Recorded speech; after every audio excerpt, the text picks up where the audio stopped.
Hey, Chicago, what do you say? It's the CHGO Cubs Podcast presented by PointsBet. Use the promo code CHGO when you sign up to get 2 risk-free bets up to $2,000.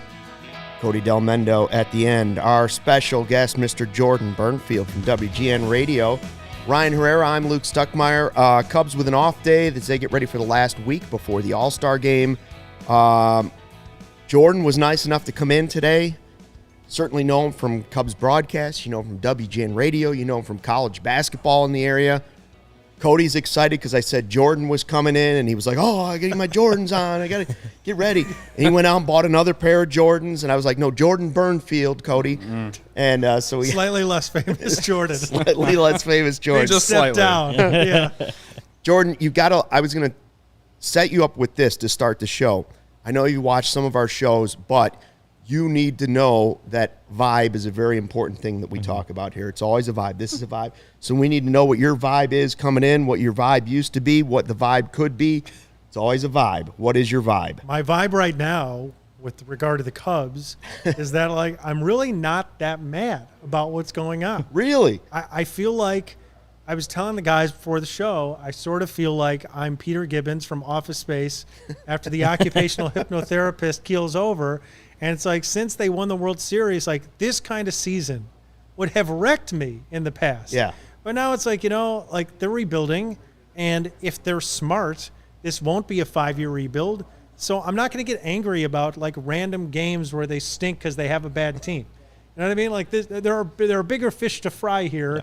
And yeah. I would rather look at some of the micro things, like how Seiya Suzuki is performing, whether Nico Horner is somebody for the future, like things like that are what drive me as a Cubs fan right now, and not like, oh, they blew another lead where they were up 8-3 in the third inning. Like, why should I be mad at that? This team is bad. Yeah, I think that's where we've been all year, is kind of like, and I know Cody gets a little more pissed than everyone else about losses, but I mean, it's always been what Luke likes to call exploring this year. So it's like, a win and a loss doesn't ultimately matter. Like the process of Keegan Thompson becoming a starter and a rotation piece, or Justin Steele finding his own, that's what matters. So if, you know, because what Steele was like 1-6 for like the first 2 months, it's like the win-loss didn't matter. Just was he pitching well? That was what really mattered. And so like you said, it's like that's what Cubs fans should be looking at, instead of just getting mad that they blew another 8-3 lead, because you kind of figured that was going to happen. Like, I'm seasoned in Cubs losing. I'm used to this. Yeah, you have a lifetime of it. Yes, and I mean, Luke and I were in clubhouses after games where they had teams designed to lose 100 games. Like, I have watched Donnie Murphy play more games at shortstop than any of us would care to admit. Okay, so like, this season is bad, but I do think that within the bad, there are things that, looking ahead, could actually be parts of a team that won't be bad, and not 5 years from now, but maybe 2 years from now. So, like, I look at it as, in 2012, this was a complete rebuild, fire sale. They made it clear they wanted to be the worst team in the sport so they could get the #1 pick. This year, they sort of botched the PR of it, but they could still wind up with a top 5 draft pick and not stink next year if they want to be better. Yeah, right. First off, welcome, Jordan. Thank you. You're getting a full taste of me today, so congratulations. Yes, I definitely have gotten more angry than Luke and Ryan, that's for sure. Except I think we were all very angry when they lost 19-5, and I went on a giant rant. But I was angry because I was there and it was hot, and I'm just like, it was like 4 hours, and I'm like, what is going on? But I would say that my expectations aren't like what they've been the last 5-6 years, but I do think that the team is better than what their record shows, and like, that's what makes me mad. And yeah, I know that draft pick wise, it's better that they're losing, right? Like, I totally get it, but also you talk about some of the players that we've seen develop or developing currently and stuff, and it's like, you want them to be part of winning as well, because it helps build them up to the next grade team, right? And again, it shouldn't be like the first rebuild when Theo and Jed came in. This year should be this year and next year. Like, in my opinion, they should at least be in the race for the division. They have the resources, and honestly, they have a better farm system even now than they did in 2012, and they have plenty of payroll flexibility. The thing that honestly is what really makes me mad most of the time is that I think we all could sit here at the end of the offseason and say, man, if they got one more pitcher, or if they got one more power lefty bat, if they had done both of those things, and it didn't even matter if that's like a high-end free agent or not, but just something there, I feel like if this team was as bad, even with all that, then I would just be like, whatever. But the fact that they didn't, it bothers me the most, because then it feels like they just didn't care, and that's why I get angry, and like that's why I feel bad for season ticket holders. Spent all that money after Jed told us all that the team was going to be competitive, and we're a bottom 6-7 team in the league, in a big market and stuff like that. That's the stuff that bothers me the most. Yeah, watching them blow an 8-3 lead yesterday was kind of whatever, especially since I didn't watch yesterday's game. But like it's little things like when you already have that scenario that I just described, and then you blow leads like that all the time, it gets infuriating no matter what the expectations are. That, for me at least, I understand where you're at. And honestly, I wish I could be like that. That way I could just get over it. But I'm just like, it's hard for me to do that. Well, here's why I think I am where I am, because I think that a lot of the anger that Cub fans have this year, and I get it. I mean, they shouldn't be this bad, right? And they shouldn't have to rebuild, right? But the reason that they're bad and the reason they're rebuilding is because of a couple of things. And I think that the organization has had more of a PR problem in explaining this to people, and that's why people are so angry about this. They just haven't developed enough talent consistently to avoid rebuilding. You rebuild, whether you're a big market team or a small market team, in today's game, because you don't have the talent in your system.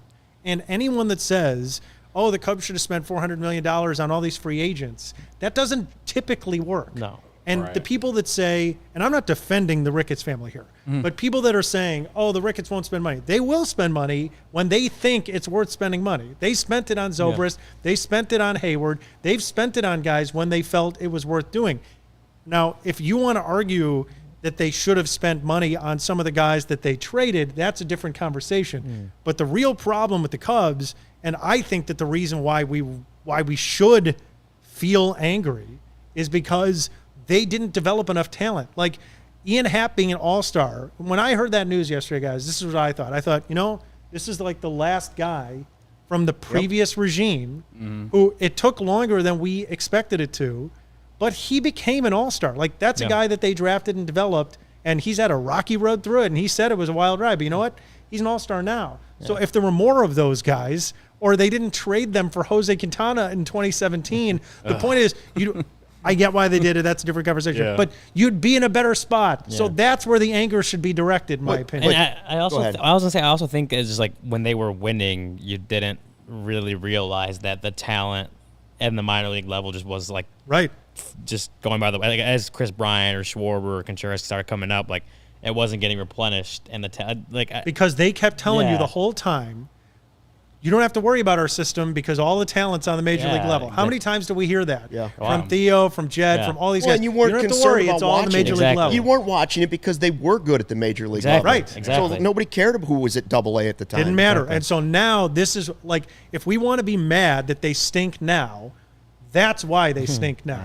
And like, if you want them to go sign free agents in the offseason, I think they should. I don't think it should take 5 years for them to rebuild. And I think that for those people that were angry that they didn't sign Carlos Correa, like I can be here for that argument because that would help them build a better team going forward. But like, if we're talking about in 2022, why are they bad? It's because they didn't tell us they were going to be bad when we should have seen it coming. They should have just said, if everything goes well, we might win 77 games. But if we don't, we're going to blow this thing up and we're going to get a top 5 pick and we're going to be better next year. And I think that it would have sat better for Cubs fans than this does. Absolutely. Well, Michael just is one of the fans that comes in on our chat, and he is just not buying it. He's like, soft media, you're defending Ricketts, nobody defend Ricketts. I will say this. I'm not defending it. I know. I 100% agree with that. Now the question becomes, they have 2 all-stars, which I laughed to myself as a Cubs fan today because I thought, how could this team have more all-stars than a White Sox team that's trying to win the World Series when they start the season? They're a tanking team trying to finish in the bottom 6, and they have more all-stars than the team that is allegedly loaded on the other side of town and still in 3rd place. That has to make somebody feel a little bit better. It made me feel a little bit better about the situation. The problem is they might trade both of those all-stars. They may end up with less all-stars this year than the White Sox, just That's solely right. because of they might have 0 in 3 weeks. But buy those jerseys now. yeah. But what if they? Okay, so But you still can. You're saying it was good that they didn't spend the money on Javi, KB, Rizzo, like big money free agency on long-term contracts. I get that. But should they continue to tear it down in 3 weeks by trading a guy like Happ, who is now proven the first half of this season, the second half of last season? Ryan put out a great stat on Twitter yesterday about where he was July 10th last year compared to where he is July 10th this year, and it's shocking and really impressive the way Happ has turned his career back around. You know, we heard all that stuff from Almora the other day complaining about the Cubs didn't do this and this. Listen, the same stuff happened to Ian Happ. All of it happened to Ian Happ, and he's turned himself into a guy that I personally thought they were just going to DFA and let go away, and has turned himself into an all-star. Impressive, but now what if they trade him because he's only got a year left, and as far as I know, there haven't been any talks of extending him. And then I wrote about it earlier this morning, too. It's like, had Ian Happ not had the last 2 months that he did last year, like there was a lot of talk that he was going to get non-tendered, like Schwarber did the year before. I'm like, so it was really, he bought him, those 2 months bought himself a year, another prove-it year, really. And he's an all-star now. So far, he's proved it. And now it's like he proved it, and then the expectation is the Cubs are going to go ahead and trade him when his value is at its best. I'm like, and maybe this is all like rough. Benefit of hindsight.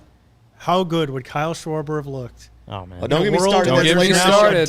Don't get me started. That's later in the show. That's my beef. Don't get me started, man. I know. I don't want to push some buttons here. I'm just saying, like, don't get me started. But that's again why we're here where we are, right? Yeah. Because they made the choice to not re-sign him because, well, defense and we don't know what we can project. He and hit blah blah blah sub blah 200 in a 60 game season. Right, to get Jock Peterson, who they then flipped. Yep. And now, of course, he's having an all-star season. Exactly. Yeah. Correct. So we know they're not keeping Wilson Contreras.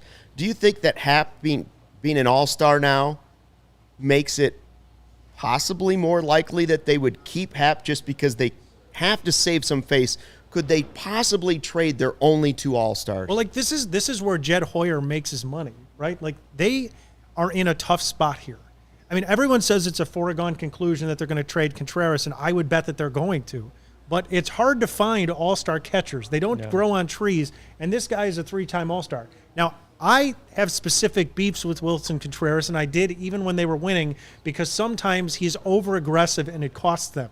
But in my view, the net value of Wilson Contreras is much greater than sometimes we give it credit for. Yeah. And if we're going to sit here and say the Cubs are going to trade Wilson Contreras, they better get a heck of a haul for him. And when it comes to Ian Happ, he has developed into this kind of player that you would like to have to mentor some of these young players. And you said it before, Cody. I think it's a great point. Part of the tough part of rebuilding is finding sort of those players that help the guys along to start winning, right? And so, like, if you don't have any of them, then it's pretty hard to rebuild with nothing. The Cubs in the last rebuild kind of brought these guys all along together, but it took some of those veterans to help them get over the next step. So they can go sign whoever they want in the offseason. But I think Ian Happ is a good bridge guy. Now, having said that, if they get bowled over and there's some incredible trade out there to be had, okay, fine. But apart from that, I would think Happ is a guy that you'd want to keep around. Okay, let's assume that they don't get bowled over with some deal, because I would agree, if somebody offers them their top 2 prospects in their organization, might be a slightly different story. I'd look at it differently. Yeah. But if it's just going to be 2 guys that you don't know about that are 18 years old, what is Ian Happ worth? Like, what are you going to have to offer him to convince him to sign that deal now? Because if you let him get to that point that Wilson Contreras is at next year, you follow me here? Yeah. It's too dangerous. You're not going to get as much for Happ then as you would now, and it'd be pointless. Like, so what do you have to offer him now to say, you know what, Ian, this is your I know this is your one shot. We know you're a smart guy. It's your one shot at free agency, your big money free agency. You've proved that you're a pretty good player. You can say all-star now. So what do you have to offer him now to take that deal so he doesn't push free agency and that forces your hand to trade him? Can they put a Connect Roasters on Gallagher Way and, like have a live studio for his podcast? And I don't know, I don't know what he's really worth. That's the problem, right? Like, has he done enough? Well, somebody who on the chat just said 4 for $40 million. Yeah. Somebody in the chat, Austin says, I'd offer Happ 4 years, $40 million. I don't think that's enough. I don't think I don't think it'd cut it. I'd offer it to him too, but I don't think he'd take it. I mean, if you want to go that far, you offer him $4 million for 4 years and hope he takes it, right? But it's not that's. I think that's even an underpay in itself. $40 million for 4 years. I'm not an underpay in the sense that he's so much more value. His market value is so much higher. It's just that when you offer $40 million, 10 years over, $10 million a year for 4 years, it's I don't see Ian Happ taking that deal. You have to offer him $20 million, especially off a year like this where he's playing at an all-star level for the first time. His value is at its highest it's ever been, and then that seems like I don't even like using the word lowball on it because again, like you said, you really don't know what Happ's value is until he kind of hits the market, right? But it just seems like a deal that a guy playing at his peak value isn't going to try to take. What's tough about Happ is even though he's an all-star this year, we can still sit here and say that there hasn't been consistency throughout his career. Before this year, his best season was probably his rookie year, right? When he came on the scene, had 17 homers, was a really good role player on that team that went to the NLCS. Yeah. Then 18 had a really bad sophomore year. 19 started the year in it's 3 months in AAA. Yeah. Way too long. Albert Almora, thank you for giving me all that pain. And then then in 2020, for those 60 games, he was arguably the Cubs' best hitter. But then last year, first half awful, second half great, but the second half doesn't really matter. The team had already traded everyone. You take that for what you will. And now this year, we have seen a very consistent Ian Happ.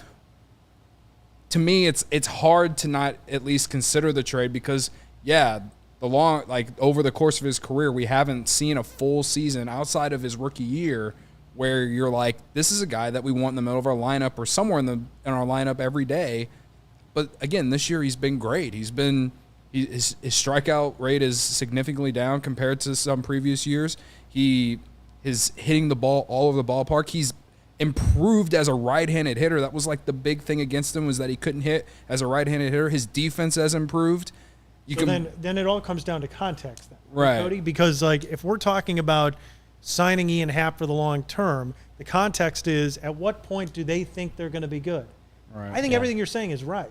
But if you're then Jed Hoyer and you're tasked with deciding whether you're going to pay this guy, are you planning to sign a couple of guys in the offseason to make yourselves markedly better for 23? I mean, the whole thing, in my opinion, hinges on when do they think they're going to be good again? Because if you think you're going to be good again in 23 or 24, it makes sense to me to sign Ian Happ. He's 27. Yeah. All the things that you mentioned. Strikeout rate is lower. He's better from the right side of the plate. His defense has gotten way better. Yeah. His OPS is one of the highest it's been in his career.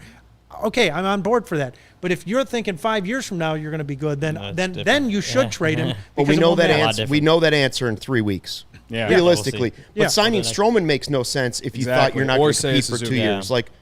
Why sign Stroman? Right. Well, to me, they signed Suzuki because they thought there was a box office value in that. Mm-hmm. Because, and there's been a couple of things that have happened over the last few years that didn't make sense. Trading Yu Darvish when they traded him seemed to be a short-term money grab for lesser prospects when you could have kept him for one. I mean, you knew you were going to trade the team away, right? Because they obviously did that. Yeah. Then I don't know why they couldn't have kept him for one more year just to see where it goes. And then because Darvish was on your books for multiple more years. Yeah. If you were going to blow up the team because it warranted blowing up the team, you could have blown up the team by trading Darvish when you did. So that deal never made any sense to me. And then Suzuki and Stroman, Suzuki I could sort of see an argument for because if they're planning on being better next year or competitive next year, you'd want, say, Suzuki on the team. Yeah. Right. But and Stroman, but you want Wilson Contreras too. If you're going to compete next year, you better have Wilson Contreras. You would. Who's going to be your catcher? Next year, That's the thing. Like, unless you're going to get bowled over. But Forget Happ. Like, if you want to compete next year, why would you not re-sign Wilson Contreras? And then it comes down to, do they believe in Thompson, in Steele, in Killian, and some of these young pitchers you have? Because if we're talking about a competitive Cubs team, those guys are going to have some role on it, right? Jordan, you can't say competitive. That's a buzzword around here. That's a very big buzzword. I like this question, Joe. It's a little higher up, but Nicholas, how would we rank the most valuable trade pieces on the Cubs major league roster? I think Wilson's probably still number one. Has David Robertson gone down after? You're the one that tweets every time. Is trade value down? Is trade value down? His trade value went down the last two outings have been terrible. He had that one in Milwaukee where he got the save. Well, he blew the save, but it was got the save, still ugly. And then though, he's ripe for just going somewhere and just being nails the rest of the year, right? That's what'll happen. They're going to trade him, but he's going to be unbelievable for someone. Yeah. Because that's like veterans like that. You put him on a good team. That's okay. He's going to figure that's fine. In a way, Robertson's trade value hasn't really gone down because he's not going to go to a team and be their closer like he is for the Cubs. No. He'll go and be like a 7th or 8th inning guy and shove like he has all year because he won't be in the closer situation. Plus, closers blow games. That just happens. I mean, the one at Dodger Stadium was bad. I mean, the Milwaukee one was pretty bad too. Like he just had no control whatsoever. How do you rank him then? I'd still say Wilson's number one. He's got to be, right? Yeah. I'd still say he's number one, and then you kind of go with Robertson. I don't know how you. Well, Happ would. Robertson, I think, is number one of those relievers, but then Givens and Martin are right there too, and they could be just switched around with each other at some point. I guess, yeah. Happ's got to be number two. If you're trading, I would probably say Happ. Well, just in terms of the player. Yeah, the player itself. Especially because you're getting him for another year too. Patrick Wisdom. I think Wisdom's below those relievers just because those guys are proven veteran relievers Rafael that Ortega would be good in bullpens. Yeah. Ortega at least can hit from both sides of the plate. I mean, he has versatility there. He's not a switch hitter. He just hits righties. He just hits righties like freaking crazy. What if you offered up Efros to somebody? Would he jump ahead of Robertson? Man. I'm not saying to do it or even suggesting they do it. I'm just saying if they were thinking really, let's go get another haul, would Efros draw you more than Robertson? A sidearm guy who's really had there's definitely more team control there. That's for sure. I would also. I think it depends on who you're trading him to because Robertson has the veteran championship experience in a big market like New York, where Efros is second year. Hasn't really had a lot of just high leverage games because the Cubs have sucked so bad since he's been up. Forget I said it. I don't want Jed to hear this and get any ideas. Cody, how about bets? You got any bets tonight, or did you have any over the weekend that you thought were impressive? Oh, man. Okay, so yesterday I tweeted that you should bet every Mookie Betts prop possible. And then Mookie Betts didn't do shit yesterday, even though the Dodgers scored 11 runs. Doesn't make any sense. He scored 2 runs, but he didn't have a hit. Long story short, Luke, I lost every bet yesterday. Oh, no. Yet he's still got the new Jordans. It's Monday. We're trying to get back on the horse, man. We gotta change the mojo around here. Am I right? Anyway, like I say every show, PointsBet's my favorite app. I wake up every morning, I open it up and look at all the lines. It's not a problem, I promise you. But it's also great because it's the best way to support CHGO. And if you download the PointsBet app and use code CHGO when you sign up, you get 2 risk-free bets up to $2,000. But that's not it. If you make a $50 more first-time deposit, receive a free CHGO membership, which unlocks all of our web content. You even get a free shirt of your choice from the CHGO locker, like the one Luke is wearing, the new Skyline shirt. That hot off the press, came in the mail today. Yes, that shirt. It's awesome. Arrived in Stuckyville. Yeah, baby. So that's $2,000 in free bets, a free CHGO membership, and a free T-shirt from the CHGO locker, all for making more than a $50 first-time deposit at PointsBet. If you have any questions, you can email pointsbet@allchgo.com. We'll help you out. Your home for live in-play betting just got even better. See an edge in the game you're watching. Is your favorite team prime for a comeback? If you live bet the Dodgers when they were down 8-3, man, you probably got a ton of money back. That's a good way to hedge your emotions like I do. So don't just watch the game. Bet along with it live. More live betting, more live markets. and faster live cash outs. Follow along with your bets the moment they hit and stay in the live action all game long. Download the PointsBet app right now and use promo code CHGO. So what are you waiting for? It's time to elevate your live betting game. Once the game starts, don't just bet, live your bet life with PointsBet. If you or someone you know has a gambling problem and wants help, call 1-800-GAMBLER for crisis counseling and referral services. Got to tell you guys about OWYN, which stands for Only What You Need. You ever heard of it? OWYN, that's right. Ever heard of it, Jordan? I'm learning. Get on right board. now. I saw it at Whole Foods, Yeah. 100% plant-based protein shake that gives you nutrition that works as hard as you do. All their products are free of artificial ingredients, allergen-friendly, no gluten, no dairy, easily digestible. Here's where I heard about it, Jordan. QB1, Jordan Fields, plant-based diet. Justin Fields. Justin, what did I say? Jordan Fields? Jordan Fields. That's his brother. His brother Jordan Fields takes it too, and you should see him. He's ripped. Yeah. Well, just like Rafael Ortega's a switch hitter. We're on a roll. Yeah. Owen and CHGO have partnered up to give you an awesome offer. You can get 20% off your first purchase at liveowen.com. That's LIVEOWYN.com with the code CHGO20. Join me, Jordan, and Justin Fields and try OWYN Only What You Need. Cody likes it. They got vanilla. They got chocolate, strawberry. I saw cookies and cream at the store. Ooh. Yeah. All right. That's good stuff. Drink your Strava in the morning and drink your OWYN right. after your workout. Oh, Athletic Greens right in the middle there somewhere. Oh, yeah. You don't even need food. Yeah. At that point, who eats when you could just have all three of those things? Just do an IV of those three things and you'll be fine. There you go. Cody here for no more food. Who really needs it? By the way, Jared Rex on the chat. Thanks to everybody that joined the chat today. Don't forget to check us out on YouTube. Give us the likes, the follows, those subscribes, all those things. He's got over/under 5.5 guys traded. Over, right?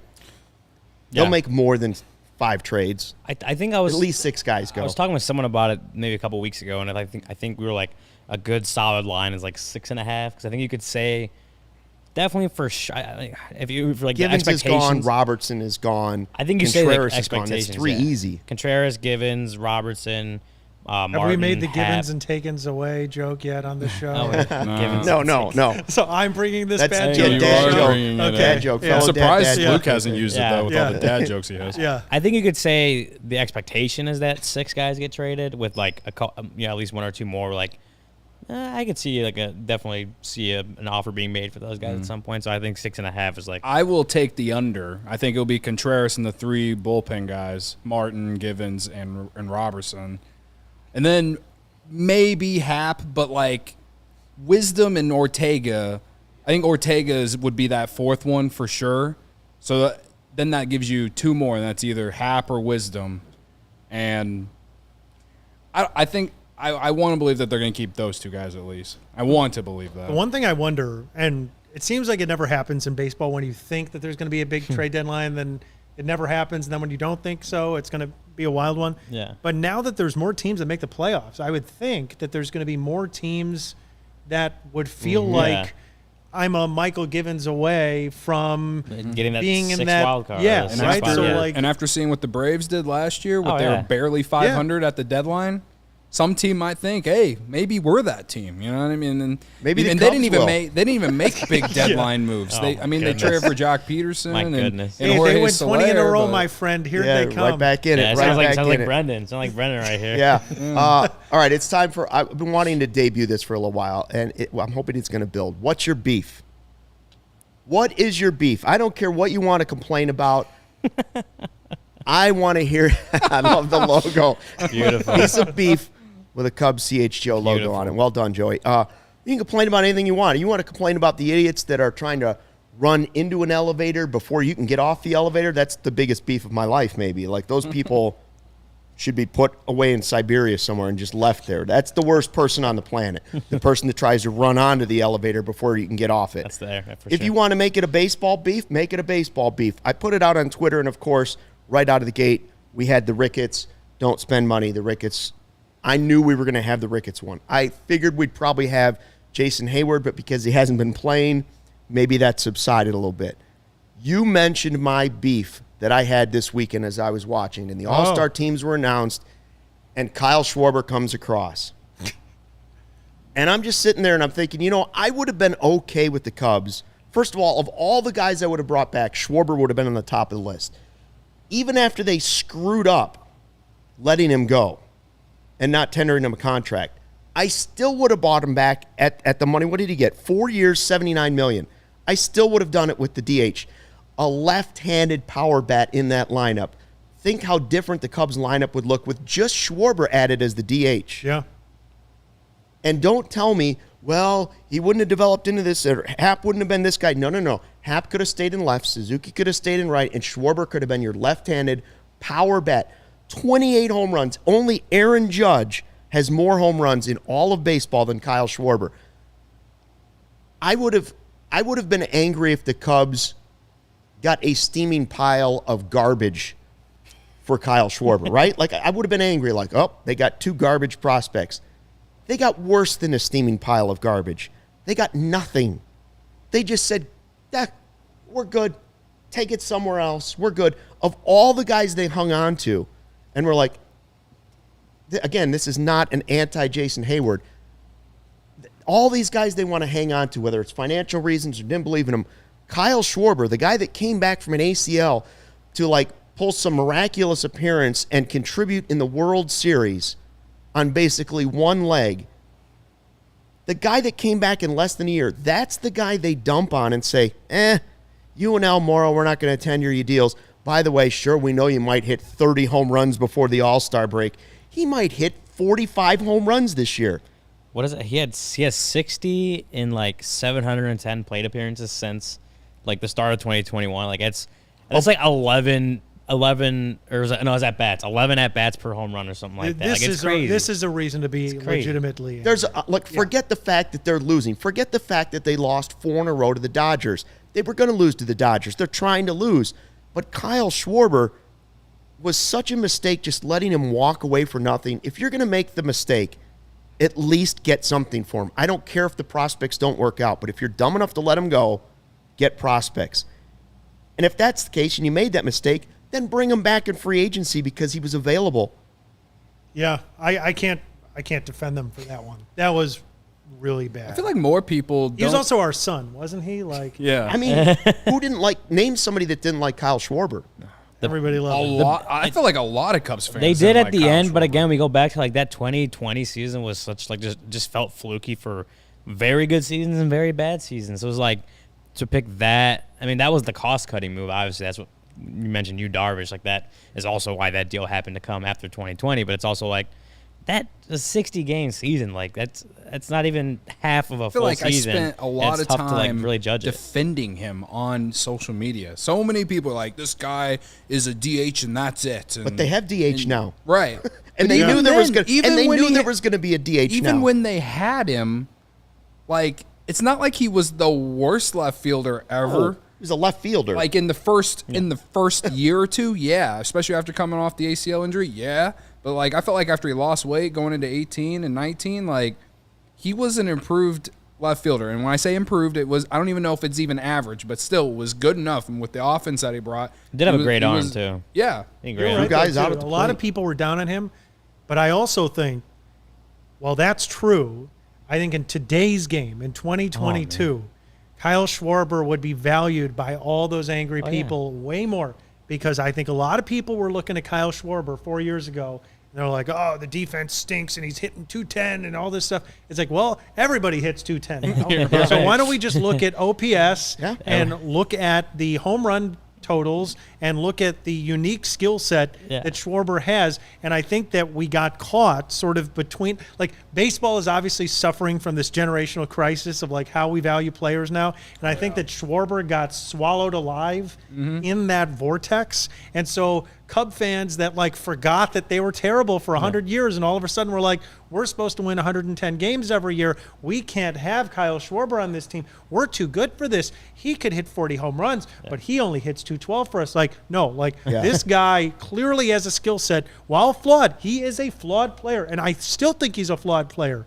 But in today's game, he would be really, really valuable. A left-handed bat like that. Well, imagine him DHing for the Cubs right now. Like that's what I'm saying. You'd have to play him. I wonder if, like, him. I mean, you can't say that you didn't know the DH was coming. Like, I think it was even after 2020, it was like you knew it was going to come very soon. Yes. Whether it wasn't going to be 2021, but it was going to come to the National League within the next couple of years. The one thing that you can look back and be like, yeah, Ricketts told Jed, like, hey, we're not paying this guy or whatever. It's very hard to defend, even though they basically signed Jock Peterson right after that for basically the same amount of money. But still, like, why would you do that anyway? That makes it even dumber. So, what? Like, it's one, to me, that's the one thing you can look at and be like, Jed and Tom had to have had a conversation. Like, that, and that's just my opinion. I just looked at his batting average up. He's batting .222. He's going to the All-Star game. Second in the league in homers. He might hit 45 homers. Yeah. He might hit more than 45. I'm genuinely happy for the guy. What is he, like 28? From already? the left side. Yeah, genuinely am Unreal. happy for him. Like, I think the hype for him was so high coming off 16 when he came back in the World Series and was just insane coming off that injury. And then 17 was a real big disappointment. I mean, he still hit 30 homers, but like barely hit 200. And we saw a lot of struggling. And a lot of people criticized Joe Madden for batting him in the leadoff spot, even though the Red Sox did it in the playoffs last year. And even though I'm pretty sure the Phillies have done it this year, but whatever. Yeah. Well, he was a prisoner of expectation, the way that Bryant, I think, was often a prisoner of expectation when he was here. I mean, Chris Bryant had an unbelievable run as a Cub. And how many of these GMs on Twitter wanted to bury Chris Bryant every single day because he wasn't Mike Trout? It's like, hello, yeah, he's not Mike Trout, but he's really good. Nobody's so why Mike don't we just Trout. appreciate that he's really good? Mike Trout Schwarber is wouldn't cost you that deal. Yeah. Mike Bryant Trout is did. probably a top 30 player all time. Yeah. And to say like Chris Bryant should have been that is just so unrealistic to really expect that. He was, I mean, look, three-time All-Star in a Cubs uniform, 4 maybe, something like that. Like Rookie of the Year, MVP. Like, sure, he didn't. I don't know that he improved dramatically after that MVP season, but he was the MVP. Like, it's hard to top that. Can I give my what's your beef now? Yeah, hit me with your beef. All right, these All-Star Game unis, man, they stink. These All-Star game, like the hats are okay. I actually don't mind the hats, but like the uniforms suck. Like, I liked whenever they would just let the guys wear their team uniform or whatever. Maybe they change it up a little bit, put the patch on the sleeve or whatever. No, it's like gold. Like you got the all white gold with in the lettering, and then you got the away with the gold lettering and it's like a gray or white jersey. Like they suck. Like the MLB has once again just shot themselves in the foot. That's all I got. I just want to get that off my chest. You want to see your team's jersey. I saw one up there that is also for you, Cody, and it is Scott Crawford saying people thinking that Nico isn't the best shortstop in Chicago. That's his beef. And Cody didn't technically say that, but he pointed out that the wars were close. I pointed out that they were months ago. I pointed out that they were similar players, him and Tim Anderson, as in they both make a lot of contact and they don't walk a lot. You don't make this argument in Bridgeport, do you? No. Yeah. I don't even make the up. argument that Nico's better than Tim Anderson. I just said that they're very similar players, and people took that as I said that Nico's better than Tim Anderson. Well, me and Luke definitely like spurred that on a little more than Yeah, we pulled it out sure. and gave People it a little in the bit of chat its were own like life. yelling at me. I was like, dude, I just literally said that they're similar type players. That's it. And then- you could definitely say that Nico's better defensively than Tim Anderson, though. Definitely. Definitely. If you go by the WAR, Sox guys even say it. Oh, the Sox guys are agreeing. If you go by Nico is the WAR, best shortstop in Chicago. If you go by WAR, Nico's ahead of Tim Anderson. I just heard one of them walking by. They Hey, said man, Yeah. he's playing way better than what we really expected, though. Am I allowed to give a future beef? Sure. Because I'm anticipating this beef is going to happen. Yeah, that's I know it's then going we to call happen. that a pre-beef. A pre-beef. Then here you go. Okay. We call it a cow. Jason Hayward Call it is cow. going to come back from this fake injury that he currently has. Yes. And he's going to be playing every day, and I'm going to be incensed. If there's one thing that has bothered me in 2022, because I did say earlier in this podcast that I'm Peter Gibbons and I'm hanging loose. It's fine. They're losing. I'm used to it. Like, that is egregious. Oh, yeah. Listen. Don't he get me gave the started. best $184 million speech in Cubs history. Tom Ricketts would pay for it again. Yep. And if he were sitting right here and you gave him truth serum, he would say that right now. But the cost is sunk. It's time to say, Jason, you're a wonderful guy. You're a clubhouse presence. You are a nice person. I've liked you even though you were bad your entire Cubs career except for 2020. Let's just, 2019 was okay, too. How'd you like to be a bench He had coach 20 the rest homers. of the year? He had Yes. 20 homers in 2019. Yes. Yeah, we can do player coach. I don't care what, just as long as he doesn't go in. whatever it is, I think we have seen the last. If it were me, there would be no more number 22 on the field. I agree. This is it. Yes. Thank you. You're talking for everyone here, man. Oh, okay. Well, good. I mean, I feel like this would be a fairly popular opinion because he's stunk. That's However, Northside beef right there. Yeah. For everybody. Yes. I'm just saying, like, when he is out there, because we know it's going to happen, and then Ross is going to have to come up with some excuse as to why he's, we want him in center field. We want him for that. No. Loyalty. Goodbye. Loyalty. Jason. The loyalty they didn't show Thank Schwarber. you. We salute you. Best speech in Cubs history. Goodbye. Austin. I'm with you. You got one? I was gonna say, well, that's something we've talked about. Is like when Hayward comes back, like I think Happ, Morel's been playing a lot of center field, even though he's been kind of switching back and forth now. Seiya obviously in right field. It's like Hayward, if he comes back and is starting in center field over like Morel or whoever else is there, like there's gonna be a mutiny from Cubs fans. Like they're worse than you saw. Does that mean when Cub Hayward, Snake gets thrown on the field? Yeah, or stuff like that. Yeah. Like Throw they're more trash on the field. field. As much anger as you already saw from like Cubs Twitter and just Cubs fans in general for Hayward playing at all this season, like if he starts taking over at bats from Christopher Morel, like it's going to be 10 times worse. Right. It should be Morel. Ryan, it's happening. Okay? It should be Morel, Velasquez, or Ortega if he's still around. One of those three. And Ortega should be the bottom of that list, probably. Well, my beef goes to kind of the jersey thing, not the all-star ones, but just like, this is just in general. Where the hell are the powder blue jerseys, man? Why aren't the Nike City Connect jerseys all powder blues? Like those are I say basketball pinstripe jerseys and baseball powder blues are just like the best jerseys in sports, and you can't convince me otherwise. Especially more, since they're going to LA, right? Exactly. Like we need more powder blue jerseys. Like we need it. Just bring them back to baseball. Every team should have them because I think every team could somehow fix their colorway to fit that. We need it. We need it badly. I want it. I'll buy all 30 jerseys if you ask me to because I love powder blue jerseys. This is a good take by you also because as much as I would never want to give the St. Louis Cardinals credit for anything, their powder blues look really nice. That's their best uniform. It might be the best uniform. No, I can't go that far, Jordan. Don't say that with me sitting next to you. Listen, the Phillies do it well too. It pains me. They are nice. But it's like when they're wearing those, I'm like, man, those are nice. Those are really nice. And that's when the Cardinals' devil magic is like at its highest when they got the powder blues on too. Devil magic. It's true. John's got a beef. He says it's the damn chipmunk who keeps tearing up his lawn. Sonny, that would drive me crazy too. So that's why I got rid of most of my lawn. Got it down to about 10 square feet now. Don't have to worry about the chipmunks. They're not even interested. Who else has got a beef on there? Just in blackouts. I'll shut up about everything else if they do that. That's a good point. I know our friends out in Iowa have that problem. Oh, here's one from Austin. He says something not talked about enough is Jed Hoyer butchering the trade of Kimbrel. Trade netted us nothing so far at the major league level. Could have had some elite level prospects back. I don't know if that's true or not. Yeah, I don't know. Hey, it's your beef, man. If that's how you feel, I'm okay with it. I still think wait and see what Cody Hoyer's like and give Madrigal a little bit of time. Like, I'm not sure he was even the key piece. I really think that Hoyer could be your closer next year. You just don't know. Yeah. He also may have traded for him because it was his name just spelled a different way.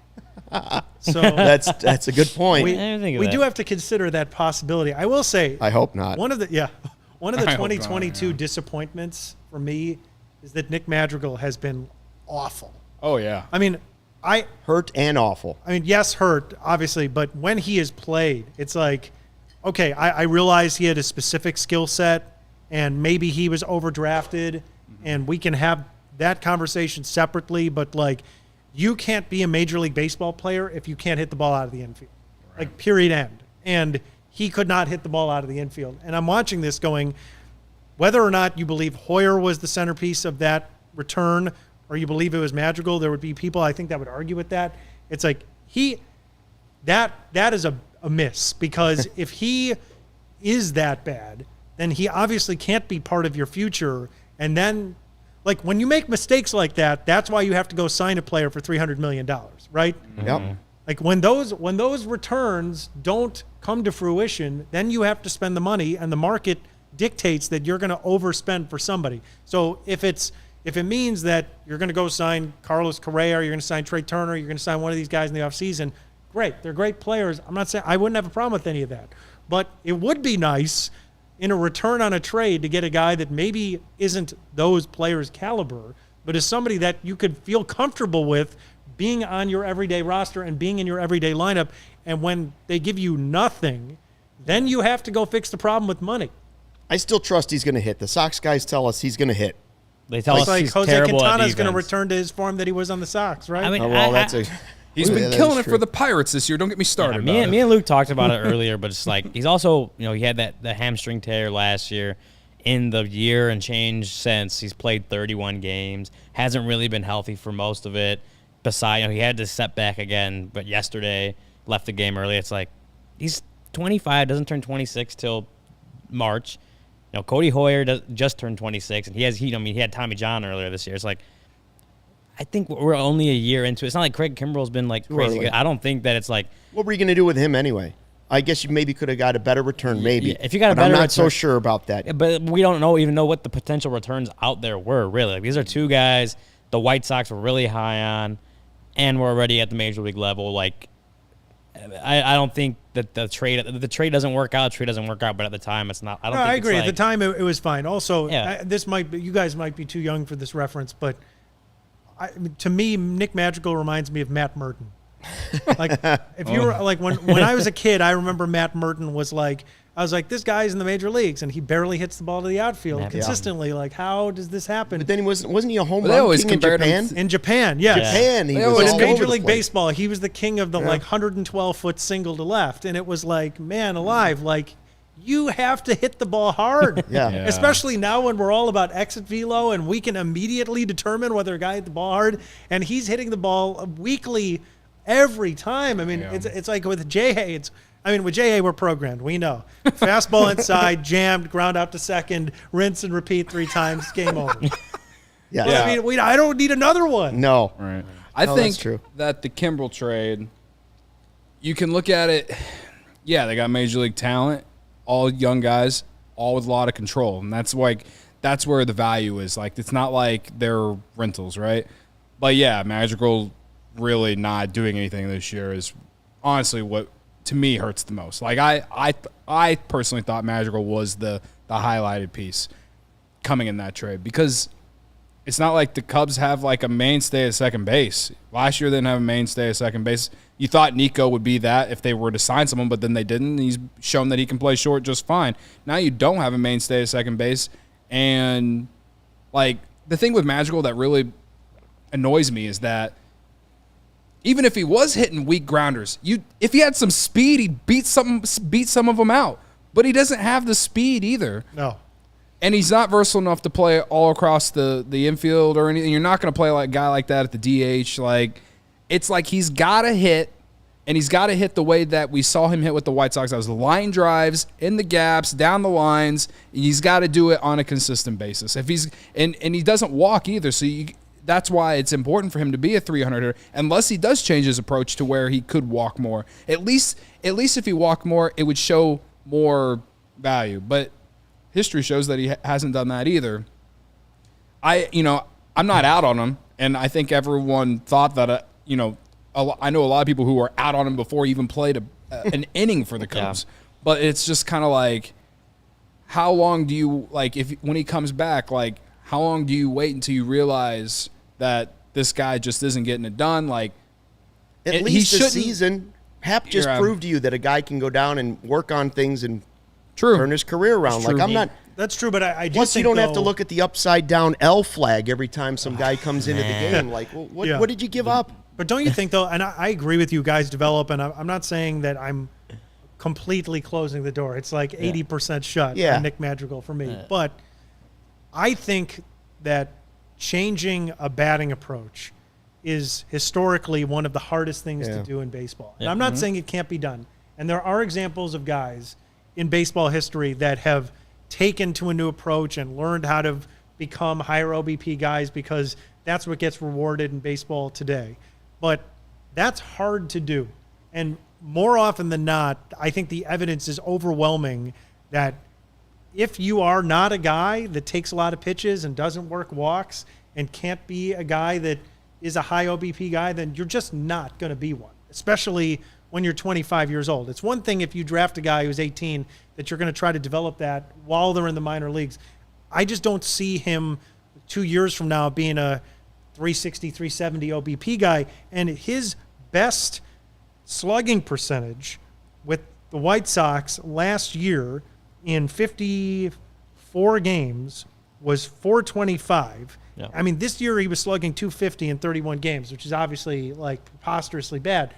And maybe it's somewhere in between, but that's just not going to cut it. Like, you can't, unless you're a guy that's going to hit 325 or some sort of like number that's way beyond anyone else in the league, and he's going to have a 350 on base percentage. I suppose you could justify an extremely low slug, but like, he's going to have to get a lot of hits to justify that slug, and I just don't know if he's going to be able to do it. You are a Madrigal hater. Hey, he did fly out to the warning track in his rehab assignment. That's right. Is what I've been told. So there's See the power developing? It's there there. it is. It's we have back. breaking It's there. news. he homered in Yeah. spring training too. I Like, remember did- the home run in spring training. I was like, hey, maybe you can do it. All I right. did- Wait till I did see Simmons Alex takes one to the Cohen's wall. tweet about no, that. I do agree with Luke though. It's like Yeah. even if you're out on him, like there's also like it's an exploring season. Like let him get healthy. Yeah. Give Oh, him yeah, a I mean, shot. like, let him there's- play. I That's mean, fine. there's Yeah. Play him. Definitely Yeah. needs to play when he comes back. Play him. he has to. He has to. Hey, if you enjoy CHGO, one way to help us continue to grow is download the PointsBet app. Use the code CHGO when you sign up. Not only do you get to those 2 risk-free bets up to $2,000, but if you make a $50 or more first-time deposit, you get a free CHGO membership where you can read all of Ryan's great work, unlocks our web content, and you'll get a free shirt of your choice from the CHGO locker. If you have any questions, email pointsbet@allchgo.com. We'll help you out. And in case you missed it, online sign-up available in Illinois. Download the PointsBet app right now. Register your account start to finish, all from your phone. You're signing up with the fastest sportsbook. It's easier than ever, so what are you waiting for? Once your game starts, don't just bet. Live your bet life with PointsBet. Gambling problem, call 1-800-522-4700. So any other quick beefs, or should we move on to what's ahead here for the Cubs this week? Anybody got a real serious beef? I almost had beef with the rain that was supposed to come today. We got a softball game tonight, and I was big beef, I yeah. see the forecast this morning. I'm like, you got to be kidding me! You got to be kidding me! Another rain out on one of the few Mondays I get to actually play a softball game. It's gone away. Knock on wood. I feel like Fingers it might- crossed. It's gone away. So as long as there isn't lightning, I feel like you guys should play in the rain because you might be mutters. I got cleats. You could be mutters. brought We don't cleats this know. His time. mother was a mutter. His mother was a mutter. That's right. That See, was- second dad joke by Jordan Bernfield. But that was a Come on. pre-beef. Yeah. Seinfeld jokes Yeah. should be I know. allowed at all times, No. right? But that was my pre-beef. That was my Yeah. cow. So that was your pre-cow. yeah. Cubs, Orioles, Yeah. then forward the Mets. I simply call this audition time because there's 3 weeks left before the trade deadline. I can't say that the Orioles are going to the playoffs, but they do look like a team that could be very, very competitive. They're looking like the 2014 Cubs, are they not? They do look pretty good. Things are Aren't they starting like on to the, If they flip weren't- around they're like here. on the fringe of 500 right Yeah, now. if they weren't in that division, eight-game they'd winning be streak, right? Something like Yeah. that? they'd be a competitor in the Cubs division, no question about Yeah, that. they got talent on that team. I don't think that they're a fluke. I mean, I don't know if they're going to make the playoffs, but like, Right. they could come in Yeah. here and throw the wrecking ball at the Cubs. That's Oh the yeah, Orioles. they're oh yeah, playing. and then They forward have the one of those Mets. seasons every once in a while. Forward the Mets, who you expect to be buyers at the trade deadline. Yeah. Who? So There's rumors that they could be Wilson Contreras' new home. I was gonna say Right. James McCann got hurt over the weekend, and Starling Marte got hurt. Yeah. Like, what are the Happ odds Contreras of, for all of your prospects. What are the odds of Contreras and Happ both being on the Mets by the weekend? Wait, what? Has that ever happened? Like, I'm trying to think of where a guy like mid-series just gets traded to the other team. Like, Wasn't Oh, it Could you did imagine? happen recently. Could you imagine The that? Cubs had it happen. yes. The guy traded sides of the field and I'm at trying to Wrigley Field and remember. went to the other Who? clubhouse. Who was that? When was this? Oh, I mean, it was in my lifetime as a It reporter. was recent. Astros Was and Mariners, it? but the Cubs had a player. I know this happened. It did. I know you're right. I can't think of who it was. I don't either. remember it Lawrence being a had great player, but Graveman the and- Cubs had a player literally go across. I don't know. I don't remember. Dug Is that out to after they dugout. renovated the clubhouse at Wrigley? Because No, go I don't from think the so. Beautiful one. I think it to was. the- I think it was before. It's foggy enough in my mind that I'm going to say it was pre-2016. Maybe the chat will help us out. Maybe someone Yeah. knows out there. But no, that would be that's going to bug me. That would be just like Wilson Contreras, Cubs clubhouse. All of a sudden, the next day he's coming in. He's going to the visitors clubhouse. That Tony Andracki tweets my favorites. Like Jose Quintana took LSD going to the field and couldn't find the visitors clubhouse or something like that. What time of Lakeshore year did they Drive, by get the way. Quintana? Was it Quintana? That was 17. But 17, but it was It was earlier. they weren't facing the Yeah, Sox at that no. point. Although you know what would happen, right? They'd trade Contreras to the Mets. He'd hit like 13 homers over the weekend, Yeah. and then yeah. they'd leave town. Yeah. He would homer like every plate appearance. Cubs fans would just have their faces rubbed in the dirt for the whole weekend, and then they'd leave, and we'd all feel worse. Oh, yeah. That's why I'm like... I'm Mr. Sunshine. But you know that would happen, would it not? Come on. Yeah. That would be very Cub. Yeah. Yes. It's different here. Yeah, it's different. Cub, how do you want a Cub? It is different. Oh, man. Yeah. So I think it's important that some of these guys play well, especially against the Mets. Like I said, that's a team that's buyers. Obviously, if somebody's looking, they're watching all the games anyway. But if you can see a guy in person, I think that has an impact. So you want me to spin zone for you, Luke? Yeah, spin it. Love a spin zone. I like, we're obviously talking about these guys on the market, but like, what about some of these young guys who are playing well? Like Brandon Hughes, I feel like is on a nice little streak right now out of the bullpen. Yeah. Cubs have spent forever trying to find a left-handed reliever. Maybe he's the guy. He's been pretty good. Yeah, you're not saying as auditions. No. You're saying, I'm just saying, like, hey, like what for the Cubs auditions. Even for this week, like we can keep paying attention to like what he's been like for him or Morel. He had the homer off of Gonsolin the other day. Like that. I mean, some people are in, some people are out on, or not out, but just not believers yet. Like I'm pretty much in, but whatever. I'm gonna go buy me a Keegan Thompson jersey eventually. Oh. There are things to pay attention to outside of guys that are going to move, but By the way, whenever you mention Brandon Hughes now, I just think of his name in Pat Hughes' voice. I just think Brandon Hughes from the bullpen. But yeah, that's the only thing I could think of. White, blue pinstripes, white trousers, blue socks, and blue shoes. Solid forearm. He is my cousin. No, he isn't. My nephew. Yeah, Morel. I think I'm with you on Morel though. I mean, I think Morel has Javi in him. Yeah. Where he's going to be a guy that's going to go through great stretches and also through stretches where he struggles because he's not the most disciplined hitter. So I think you're going to see that. But, it's I would say he has better discipline than Javi, though. He does. I agree. And I also would say that he has some of that, like, this is the least sabermetric thought. Yeah. But it's sort of some of that it factor that Javi had where, like, he rises to the occasion. Yeah. Like, I don't have the numbers in front of me, but when Morel is at the plate in a clutch spot, you you just better. feel like there's something happening there because certain guys can rise to that occasion and certain guys cannot. And I don't know if that's something that they're going to value when push comes to shove, but I think that you need some of that. And Javi was a guy that even if he was 0 for 17, if he was up in the 8th inning when you needed a knock, he could get you that knock. Against Amir Garrett, right before he got traded last year. That's right. Yeah. No, and then I think what gives him a lot of staying power, Morel, is just how versatile he is defensively. He can play like 6 positions at an above average level. Like that's something that, especially in today's game, positionless baseball, that's going to be valued, right? Like so that he's young, he could play a lot of really good defense in a lot of different areas. Even if the bat is streaky like Javi, I think that he has staying power on a team just based on what he's shown so far. Definitely. Sox fans are going to hate Morel like they hate Javi and how they booed him over the weekend. But he's too nice, man. He fist bumps everyone. Like Chris Morel doesn't have he's going to hug every player. If he'll go up into the stands at guaranteed rates, start hugging people. I just feel like Morel has less of the heel quality though. That's true. Baez is like Javi bought into it. Keep coming this weekend. He loves being the heel. Morel doesn't feel like he has a heel personality. Fair. He's one of those guys I think everyone just like, you can't hate him. You can't hate Chris Morel. Oh, I guess. I think Christopher Morel. Of the bright spots we've seen this season, and there have been bright spots. You started the podcast talking about that. Like you're looking at individual things. Morel's one. We said Keegan's one. Steele's one. Nico is probably the biggest. Potentially. I mean, because we were talking about Madrigal in the preseason or even around spring training. Madrigal, Nico. Will one of them prove that they're an everyday player?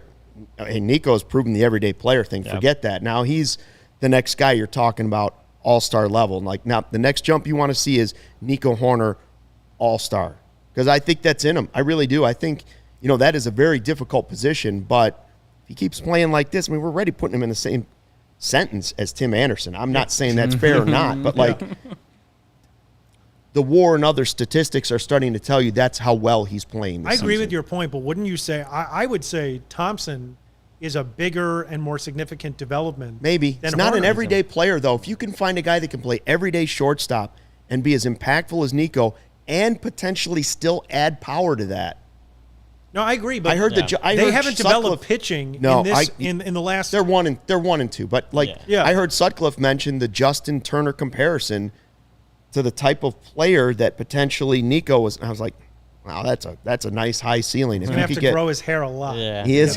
No, because he cut it a little bit now. That's true. Cut it now. Yeah. I will say like Keegan, as far as like stories, like him developing into this guy that we've talked about is like you look at him or you see him on the schedule and you're like, okay, I gotta watch this. I gotta watch this game. That is just as big a story as Nico really developing into a guy that can be your everyday shortstop moving forward.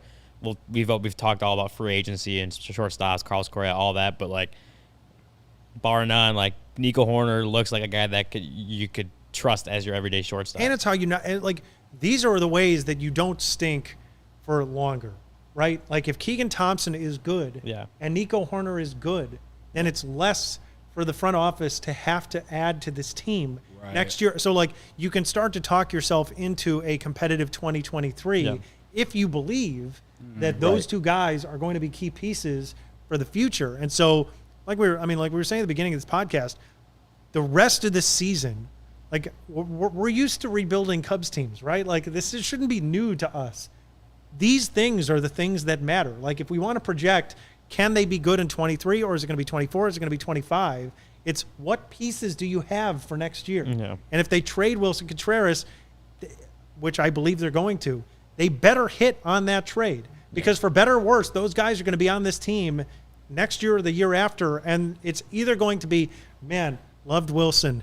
Thank heavens they made this trade because these guys are awesome. Or it's this trade was terrible and this is why they're going to be bad for the next 5 years. It better be a PCA return a year in advance.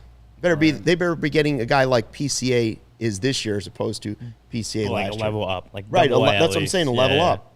Yeah. Sure. By the way, Michael Collada, you are made for our What's Your Beef segment. He has a lot of beef. He's got a lot of beef. He says when it's time to pay Nico, he'll be traded. I don't even want to think about that, brother. Jordan, it's been fun. Thank you, Jordan guys. Bernfield, WGN Radio. Can I? There was a point he made earlier that I just didn't get a chance to put my sense on.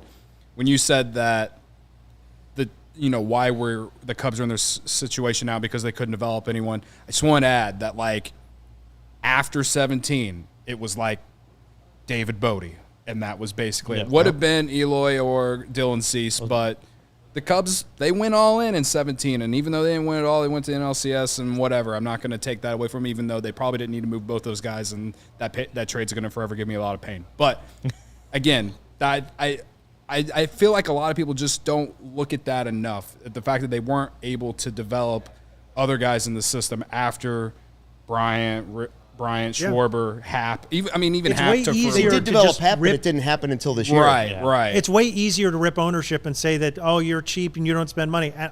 I'm not absolving the ownership. There's plenty of beefs that I could have with them. I'm just saying that, like, if we're being objective about this, why are the Yankees good every year? It's not because they spend $400 million every offseason. It's because they keep developing top-level talent that they either can move or they can have on their team. Yeah. And spend. But the point is, you spend when you have something to spend on. Yeah. And when you stink and then you try to spend the money and you don't have anything behind it, it most often results in very short-term gains and long-term pain.